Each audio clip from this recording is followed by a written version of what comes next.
In a Spanish-style mansion nestled in an upscale Boca Raton neighborhood, the emerald green pool water rippled gently under the dazzling sunlight.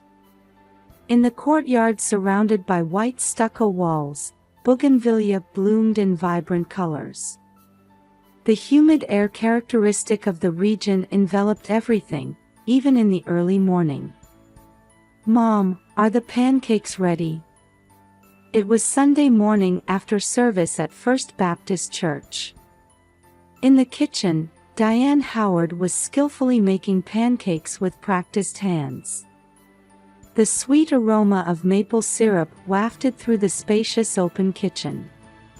Her 3-year-old son Ethan's eyes sparkled with anticipation as he peeked over the counter. "Just a few more minutes, sweetheart. Would you help me in the meantime? Could you set the table?" The blue and white bone china that Ethan carefully took from the white cabinet was a precious wedding gift from Gregory's mother. Diane, a former pediatric nurse at Mayo Clinic Jacksonville, smiled as she watched her son's careful movements. Her profile reflected deep gratitude for these peaceful everyday moments. "Going golfing again today?" Her husband Gregory looked up from his newspaper. While scanning the economics section of the Wall Street Journal, he confirmed his usual weekend golf plans. As CEO of a real estate development company, he had achieved great success during the 2008 real estate bubble. 7 years after their church wedding, this 3,000-square-foot house stood as testament to that success. "Yes, but I'll play with Ethan in the pool first. I bought him a new float yesterday." "Ah." Gregory started to say something but stopped, his expression clouding momentarily. His hand holding the coffee cup trembled slightly. It had started 6 months ago. The changes were subtle at first. He stopped participating in family prayers and suddenly became strict with their son. He developed an unusual obsession with swimming in particular. Even at Sunday school, he began observing other children obsessively. "Boys should be independent early. All the kids his age can swim. Don't coddle him. Men don't cry." The frequency of such remarks increased. His voice carried an urgency and irritation he'd never shown before. He also started being absent more often, citing work as the reason. Sometimes when he returned late at night, there was an unfamiliar aftershave scent. Diane noticed, but she was afraid to confirm her suspicions. 3 months ago, a series of break-ins began in the neighborhood. Houses with pools were particularly targeted. The Homeowners Association held an emergency meeting to discuss security improvements. That night, Diane made a decision. Without telling her husband, she installed the latest Ring security camera by the pool. It could be monitored in real time via smartphone and had recording capabilities. She had the installation company sign a confidentiality agreement. That afternoon, after returning from the Home and Garden Club meeting, Diane sank into a deck chair by the pool.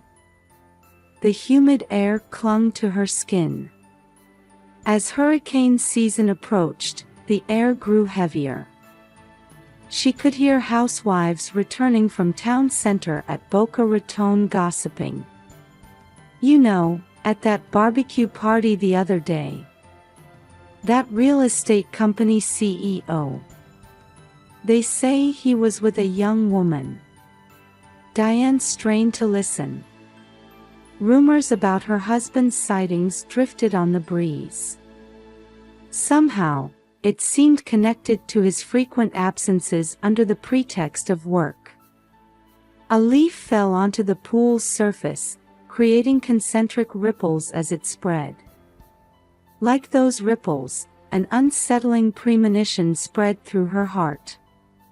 A mother's intuition told her something was about to happen. Her anxious reflection wavered in the pool's surface. The shadows at the bottom of the 10-foot-deep pool seemed to forebode events to come. Watching Ethan chase butterflies in the garden, Diane quietly prayed. "Lord, please protect our family." It was a week after her regular checkup at Mayo Clinic. On a humid Thursday afternoon, Diane's cell phone rang. The new iPhone's screen flashed with a number indicating a call from the hospital. "Mrs. Howard, we need you to come in for detailed testing." Jennifer Thompson's voice, the oncology nurse specialist, echoed through the receiver. Her voice lacked its usual warmth that Diane was accustomed to from their yearly checkups.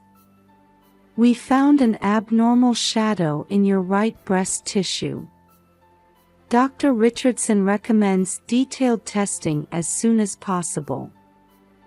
Diane's maternal grandmother Elizabeth had passed away from breast cancer shortly after Diane graduated from nursing school. The vivid memory of her grandmother's emaciated form, discovered too late in its terminal stage and departing for heaven in just 6 months, came flooding back. Next Thursday will be a full day of testing. Starting with mammography at 8 a.m., followed by MRI, and possibly a biopsy if needed.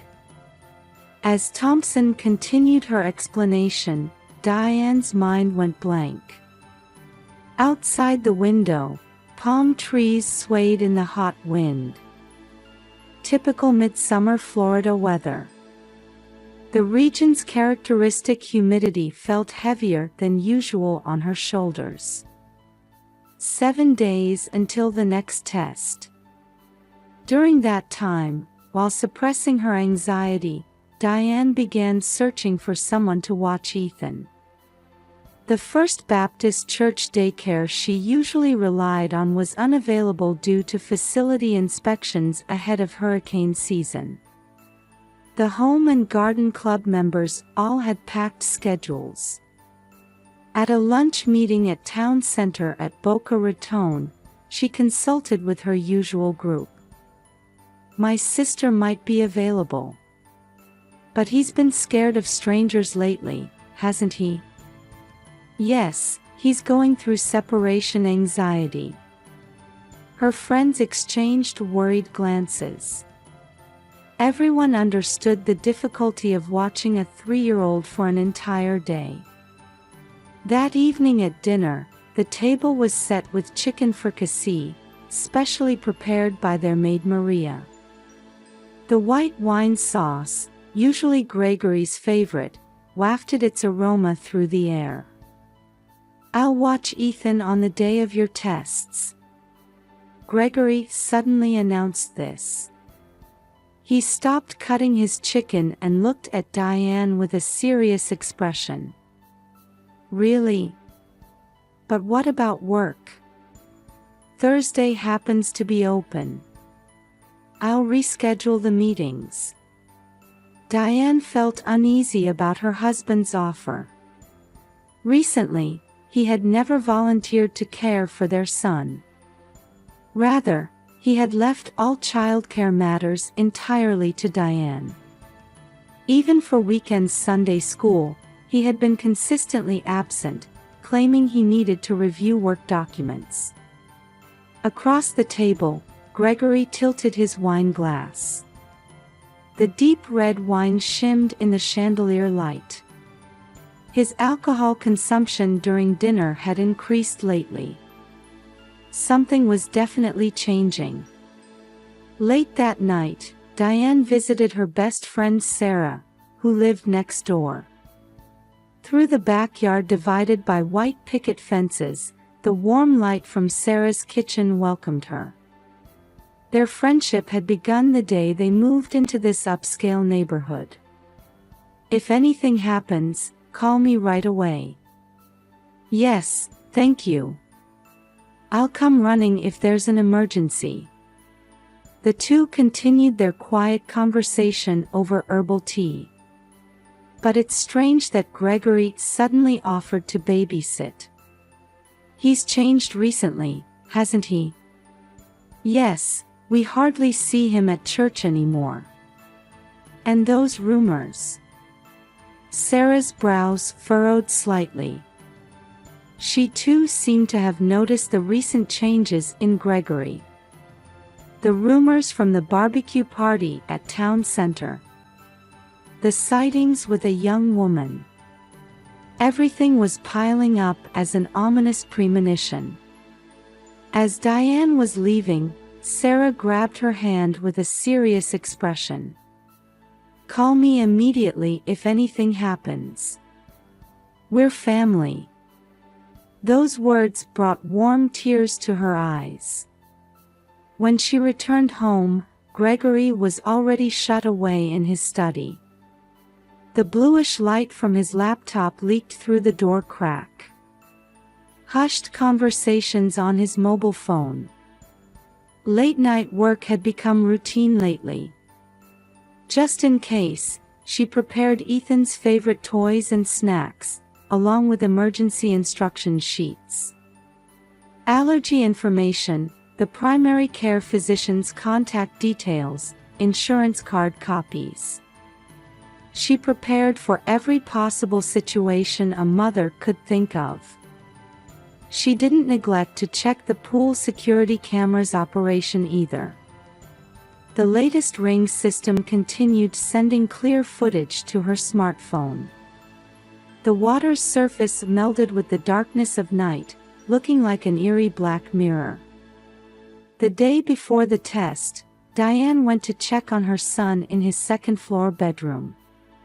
Surrounded by nautical-themed wallpaper, Ethan was breathing peacefully in his sleep. He was clutching the new swimsuit Gregory had bought him, lost in dreams.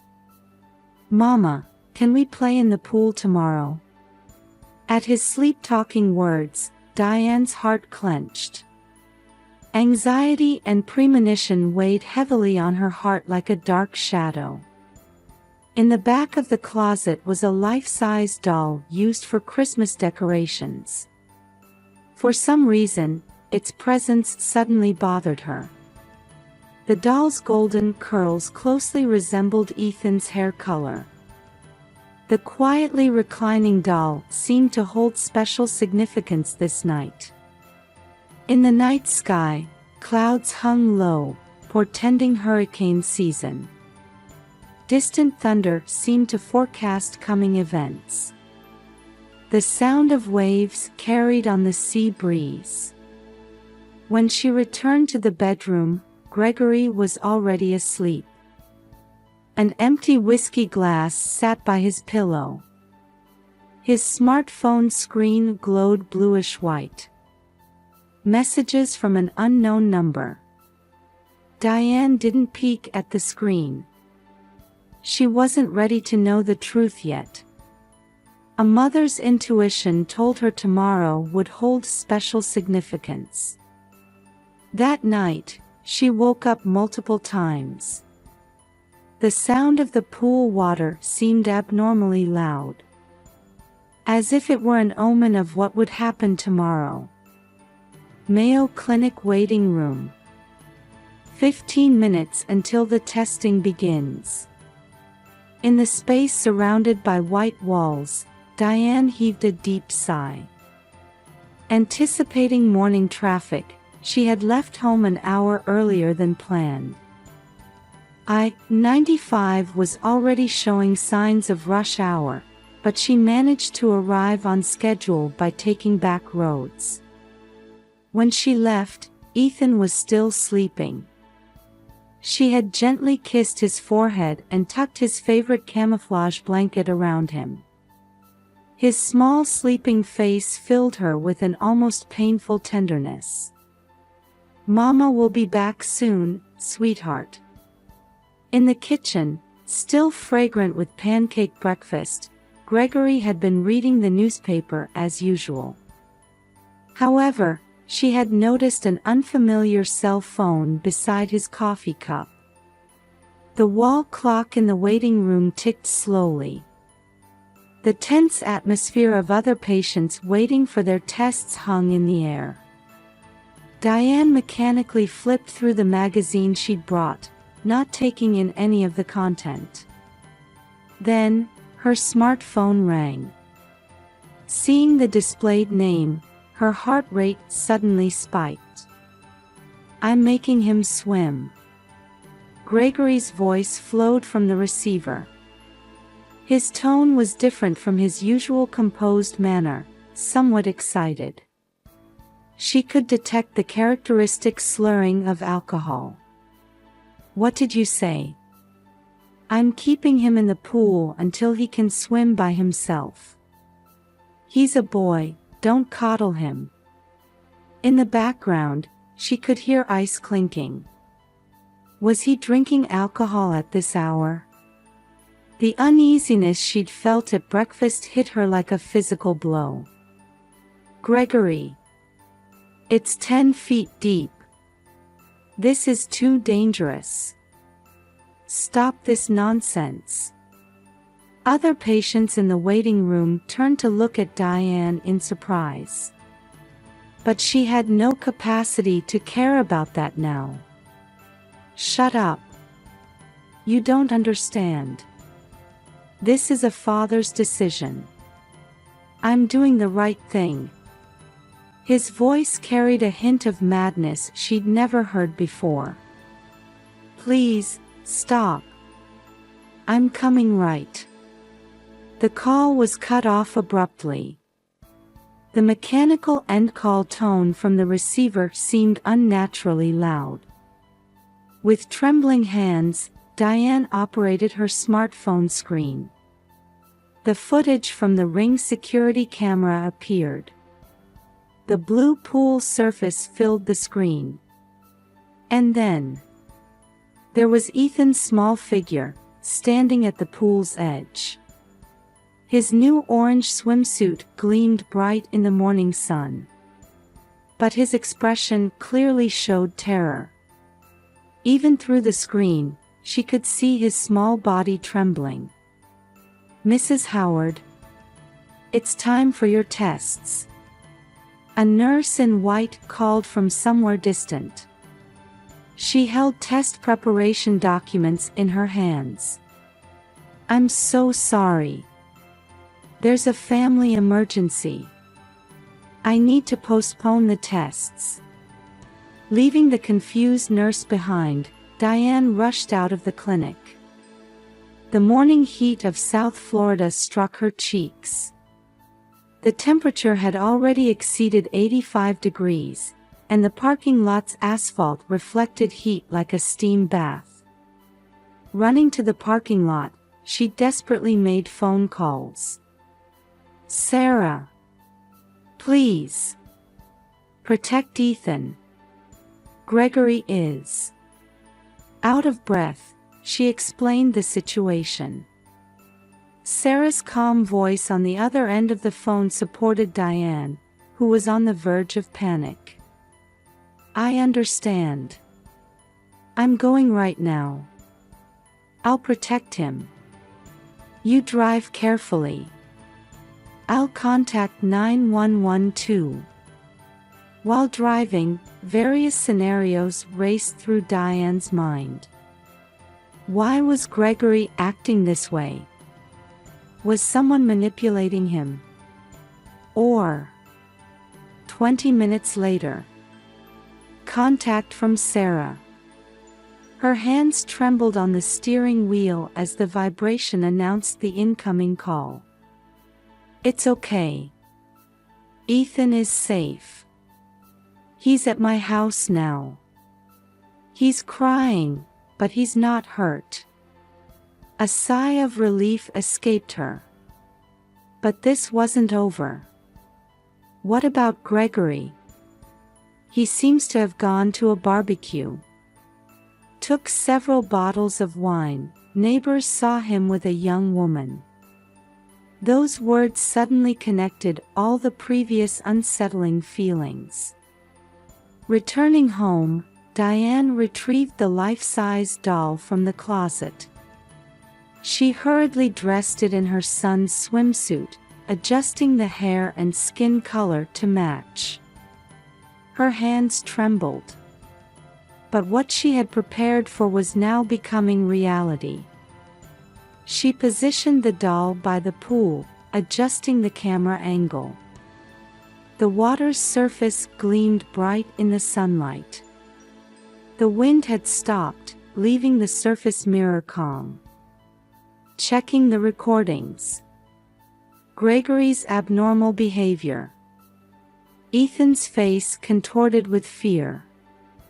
And the figure of a young woman. Everything had been recorded. Around 4 p.m., Gregory's figure appeared on the security camera, returning from the barbecue. His gait was unsteady, clearly intoxicated. He approached the pool. The sight of his son floating on the surface. Rising bubbles. Panic crossed his pale face.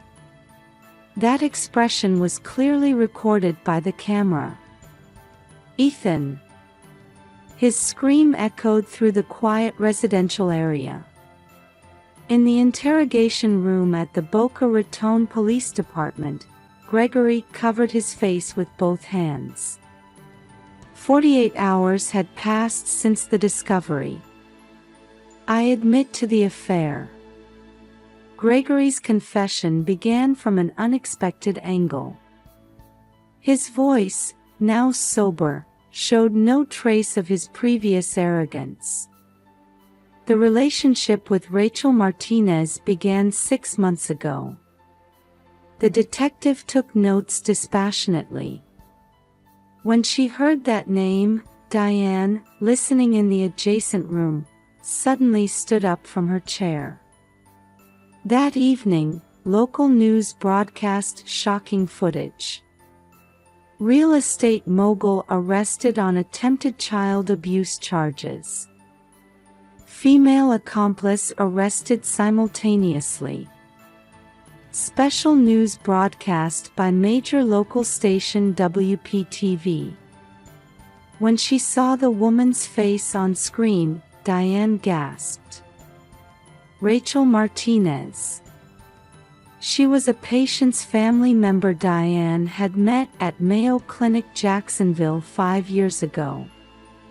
The memory came back vividly.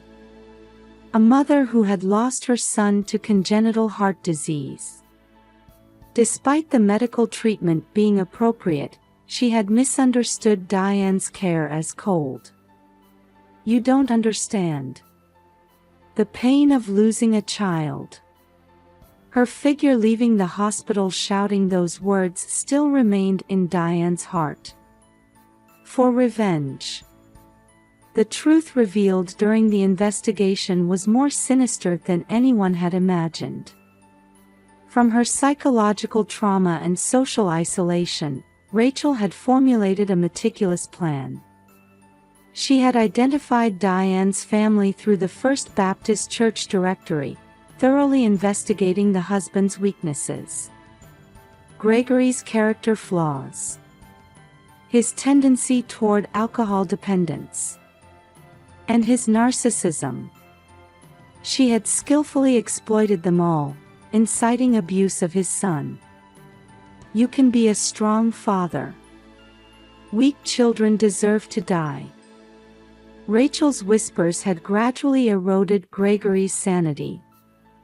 The Department of Children and Families intervened, and the situation progressed rapidly with cooperation between local police and child protective services.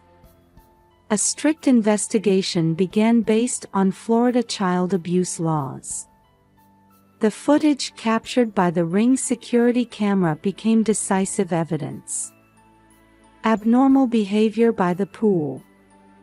Child neglect while drinking alcohol. And even scenes of meetings with the accomplice, everything had been recorded. We seek severe punishment under Florida child abuse laws. The prosecutor's words echoed in the courtroom. Members of the Home and Garden Club sat in the gallery. Meanwhile, good news arrived from Mayo Clinic. The detailed examination results were benign. No concerns about the breast tissue abnormality. "It's God's will," Sarah said tearfully. The First Baptist Church community warmly supported Diane and Ethan. Their places were always set at the potluck dinner after Sunday service. Having received full compensation, she decided to return to work as a pediatric nurse. "I want to use this experience to help families in similar situations." A new life was beginning. She purchased a small house near town center at Boca Raton. The church spire was visible from the second-floor window. There was no pool. Instead, Ethan's play equipment stood in the spacious backyard. On Sundays, Sarah's children came to play. "Mama, can we play together again?" "Yes, anytime. Mama will always be right here." Church bells rang from the Fountain Plaza at Town Center at Boca Raton. A wind announcing a new season began to blow in the evening sky of Gator Country. Ethan's laughter carried on the warm breeze. And one more change. Diane decided to establish a counseling program at the hospital. A grief care program for parents who had lost children. There's always hope, no matter the situation. New patients listened to her words. Sometimes, among them were people with expressions similar to Rachel's. But this time, she knew how to accompany them through their pain. At First Baptist Church's Sunday School, prayers are still offered every week for children's safety. Within that circle, Ethan sings hymns with his new friends, smiling. "May the Lord's blessings be upon you." The words of prayer dissolved into Florida's blue sky. It seemed to announce the beginning of a new chapter.